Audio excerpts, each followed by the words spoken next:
जय राधे श्री राधे।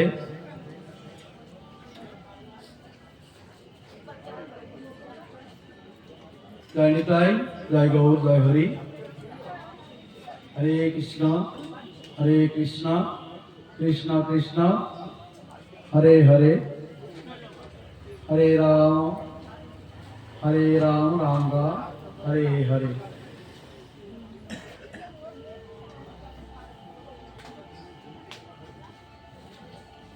जय जय श्री गुरु निताई गौर सीतानाथ प्रेमानंद हरि हरि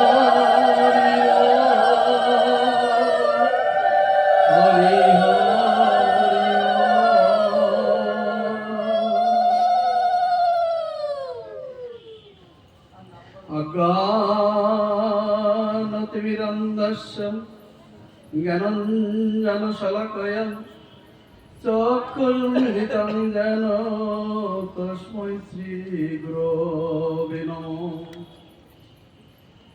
वन्देऽहं श्रीगुरु श्रीयुतपदकमलं श्रीगुरुन् वैष्णवं श्रीरूपं साग्रजातं सहगण रघुनाथान्वितं तं सजीवं साद्रितं सवद्रितं परिजनसहितं कृष्ण चैतन्य देव श्री राधा कृष्ण पदन ललिता विशाखान्वितस्तु महावदन्नाय कृष्ण प्रेम प्रदायते कृष्णाय कृष्ण चैतन्य नाम्ने गौरतीशे नमो।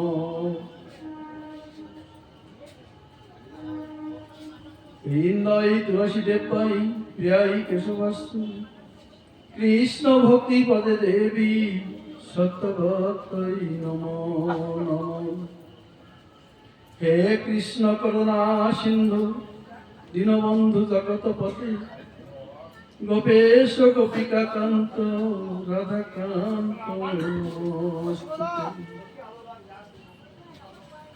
तप्त कांचन गौरांगी राधे वृंदावनेश्वरी विश्वभानुसुते देवी प्रणमामि हरि।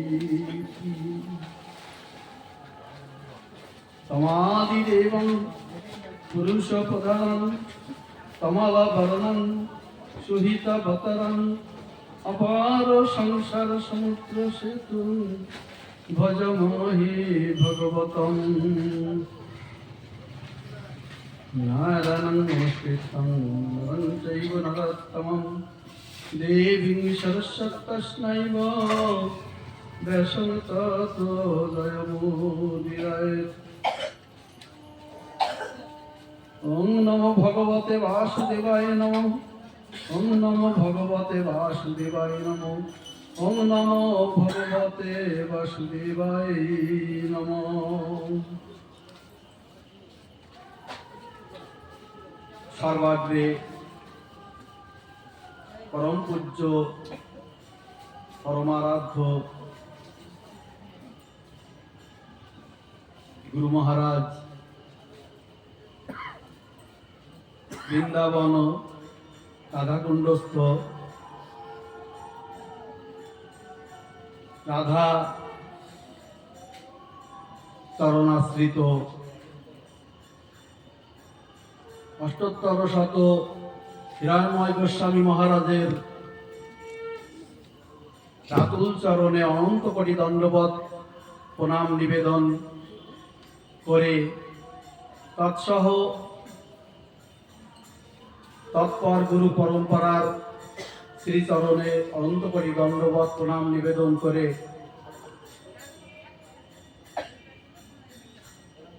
তৎসহ কলিযুগ পাবন অবতার বিষ্ণুপ্রিয়া প্রাণধন শ্রী নবদ্বীপ বিহারী গৌর হরির অপার অনুকম্পায় আমরা আজকের এই শুভ সন্ধ্যায় হরিকথা সাধনের উদ্দেশ্যে সমবেত হয়েছি।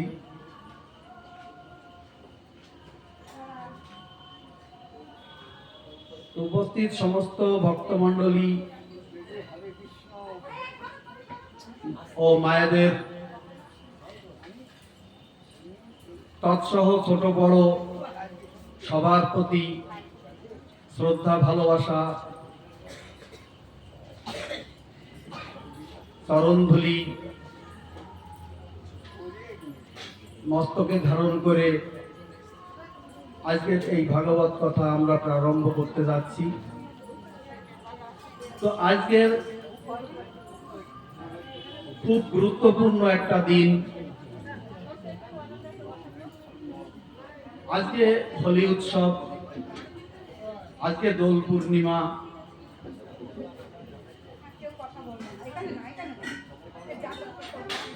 আজ যার অনুকম্পায় আমরা আজকের এই কলিযুগে পাপাহত জীব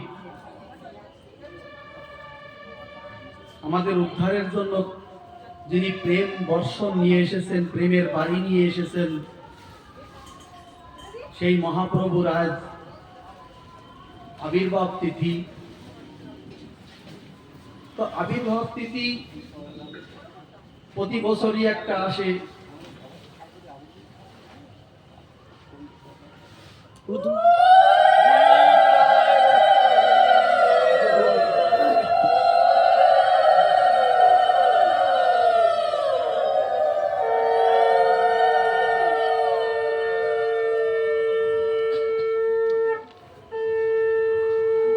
এই বছরটা অতি গুরুত্বপূর্ণ, কারণ মহাপ্রভু যখন এসেছিলেন তখন ঠিক এই সন্ধ্যাবেলায় চন্দ্রগ্রহণ হয়েছিল। তো এবারও সেটা হয়েছে প্রায় 550 বছর আগে সম্ভবত। তো এই শুভ যোগ সবসময় আমরা পাই না। তো মহাপ্রভু এসেছিলেন আমাদের প্রেম দিতে। আপনারা অবতার যে বর্ণন আছে ভাগবতে, সেখানে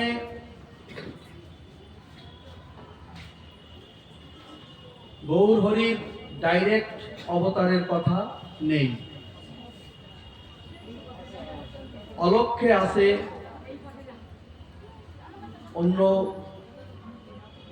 ভাবে আছে, কিন্তু তাকে আসতে হয়েছে। সব সময় সবকিছু কথা দিয়ে হয় না। তো কলিযুগের এই পাপাহত জীবকে অন্যান্য যুগে যেমন যজ্ঞের মাধ্যমে, ধ্যানের মাধ্যমে, পূজার মাধ্যমে আমরা উদ্ধার হতে পেরেছি, কলিযুগে সেটা সম্ভব নয়। কারণ কলিযুগে আমাদের আয়ু স্বল্প, রোগগ্রস্ত, ধর্ম কম, অধর্ম বেশি।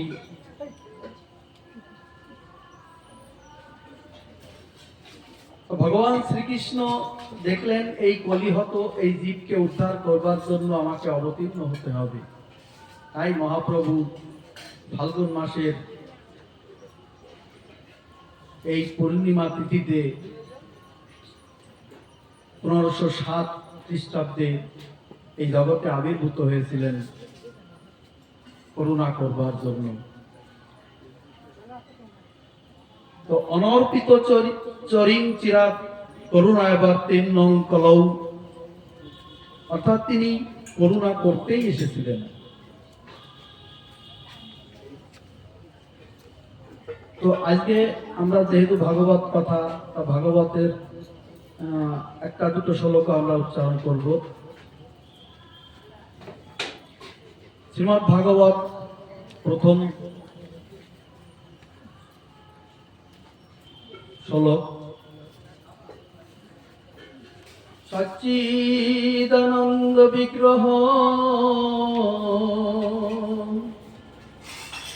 সচ্চিদানন্দ রূপয় বিশ্বোৎপত্তি হেতবে তাপত্রয় বিনাশয় শ্রীকৃষ্ণায় বয়ং নমঃ। সচ্চিদানন্দ, সৎ চিত এবং আনন্দ। এই একটা শব্দকে শ্রীমদ্ ভাগবত মাহাত্ম্যের প্রথম শ্লোকের প্রথম কথাটাই হচ্ছে সচ্চিদানন্দ। সচ্চিদানন্দকে যিনি সৎ, সৎ কি? যা কিছু নিত্য, যা কিছু নিত্য সেটাই সৎ। নিত্যকে আপনি আমি আজ আছি কাল থাকবো না। এই জগৎ সংসারে কিছুদিন আগেও যাদের দেখেছেন তিনি নেই, অনেকে নেই। আজকের এই সৃষ্টি, আজকের এই উন্নত বিজ্ঞানের যুগ একদিন ধ্বংস হয়ে যাবে। এখান থেকে ব্রহ্মলোক পর্যন্ত সবই মৃত্যু লোক। তো আমাদের এই মৃত্যু লোকের ঊর্ধ্বে উঠতে হবে। সেই মৃত্যু লোকের ঊর্ধ্বে কে থাকেন? সেই মৃত্যু লোকের ঊর্ধ্বে থাকেন ঈশ্বর পরম কৃষ্ণ, সচ্চিদানন্দ বিগ্রহ, অনাদি আদি গোবিন্দ, সর্ব কারণ কারণম। অর্থাৎ একটা পাতাও তার নির্দেশ ছাড়া চলে না। তো তিনি হচ্ছেন নিত্য, তিনি হচ্ছেন সত্য, আর আমরা সবাই অনিত্য। চিৎ অর্থাৎ ভগবান চিন্ময় রূপ, তার রূপ চিন্ময়। আনন্দ অর্থাৎ যে আনন্দের জন্য আমরা সারা জীবন কষ্ট করি, শুধু আনন্দের জন্য, একটু সুখের জন্য, কারো মুখে হাসি ফোটানোর জন্য, সন্তানের মুখে হাসি ফোটানোর জন্য, স্ত্রীর মুখে হাসি ফোটানোর জন্য সারা জীবন কষ্ট করি, সারা জীবন কষ্ট করি, কিন্তু শেষ পর্যন্ত আমরা আনন্দটা পাই না। পাই হয়তো ক্ষণিক। তো আনন্দের যিনি মহাসাগর, যাকে আমরা কথা দিয়ে এসেছিলাম মাতৃজঠরে, জগতে এসে তোমাকে ভুলবো না, তোমার নাম করব, কিন্তু এই জগতে এসে সবাইকে আপন করে নিই, তোমাকে ভুলে যাই, তোমার কথা মনে থাকে না, তোমাকে স্মরণ করি না, তোমার গান গাই না, তোমার কথা ভাবি না, তোমার দিকে আমার আঁখি পানে চাই না, তোমারকে আমি দেখি না, আর সব দেখি। তো জগতে আমরা এসেছি তার স্মরণ করতে, তার কথা বলতে, তো তাকে ভুলে যাই, আনন্দটা আমরা পাবো কোথা থেকে? অর্থাৎ আনন্দের যিনি মহাসাগর, আনন্দের যিনি সাগর, সেই সাগরের সঙ্গে যুক্ত হব। নদী যেমন সাগরের সঙ্গে মিলিত হওয়ার জন্য সর্বক্ষণ চেষ্টা করে, একটা খাল, নদী, নালা, সমস্ত কিছুই সাগরের সঙ্গে মিলিত হওয়ার জন্য সর্বক্ষণ চেষ্টা করে। এই জন্য আমাদের জীবনের মূল লক্ষ্য থাকবে আমরা কখন সাগরের সঙ্গে মিলিত হব, কখন সেই সাগর রূপ ভগবানের সঙ্গে মিলিত হব, যেখান থেকে এসেছি সেখানে ফিরে যাব। এটাই আমাদের জীবনের মূল মন্ত্র হওয়া উচিত। এইভাবেই আমাদের চলতে হবে। প্রেম সে বলুন রাধে রাধে। একটু জোরে বলতে হবে, প্রেম সে বলতে হবে, ভালোবেসে বলতে হবে। তো আনন্দ বিশ্ব উৎপত্তাদি হেতবে, অর্থাৎ তিনি এই বিশ্বকে সৃজন করেন, এই বিশ্বকে রক্ষা করেন, এই বিশ্বকে তিনি বিনাশ করেন, যা কিছু করেন তিনিই করেন। কার মাধ্যমে? ব্রহ্মা বিষ্ণু মহেশ্বরের মাধ্যমে। তাপত্রয় বিনাশায়, অর্থাৎ আমাদের যে ত্রিতাপ, আমরা যে দুঃখ কষ্টগুলো পাই, তিনটে জায়গা থেকে আসে, চারটে না কিন্তু তিনটে। কি কি? আমাদের দেহজনিত কষ্ট, দেহের রোগ ব্যাধি হয়, এই কষ্ট। আর কি কষ্ট? আমাদের মনের কষ্ট। মনের কষ্টটা কি? মনের কষ্টটা কিছুটা কৃত্রিম। দেহের কষ্টটা হতে পারে রোগ ব্যাধি, পঞ্চভৌতিক আমাদের দেহ, এই দেহে রোগ ব্যাধি থাকবে, দেহ রোগ ব্যাধি হবে, এই কষ্টটা আমাদের হবে। কিন্তু মনের যে কষ্ট, এটা আমরা কিছুটা নিজেরাই সৃষ্টি করি। কেমন? কাম, ক্রোধ, লোভ, মোহ, মাৎসর্য।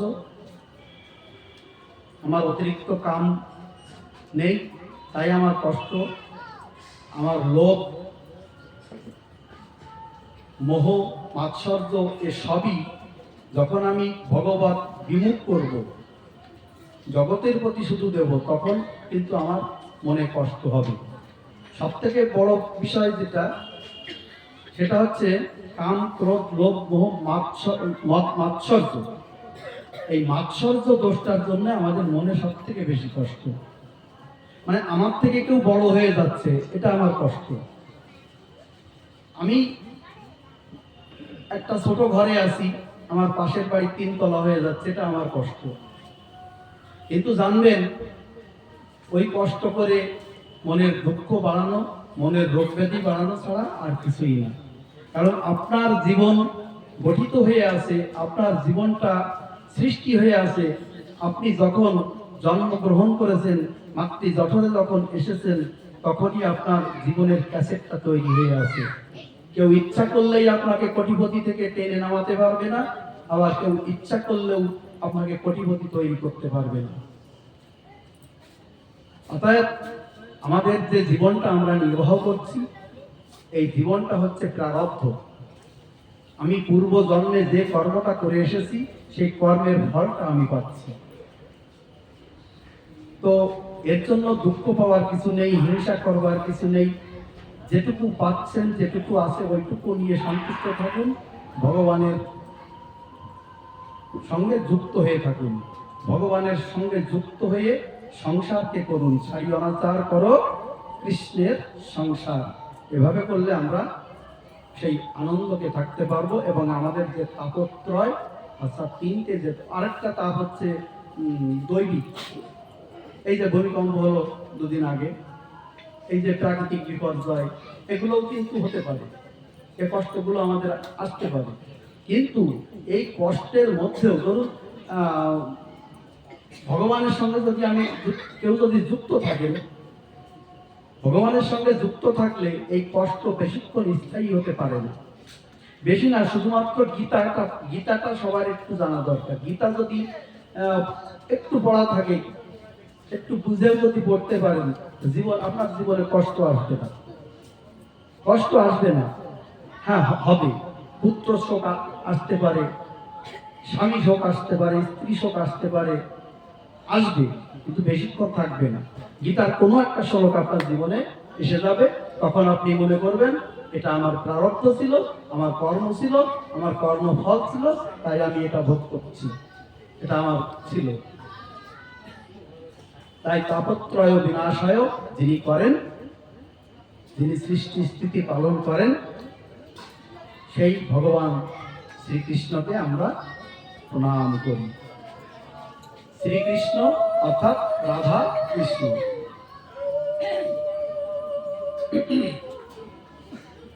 নিগম কল্পতরু গলিতং ফলাং সুখমুখমৃতর্ব পিবত ভগবত রসমালয়াং মুহুরহ রসিকা।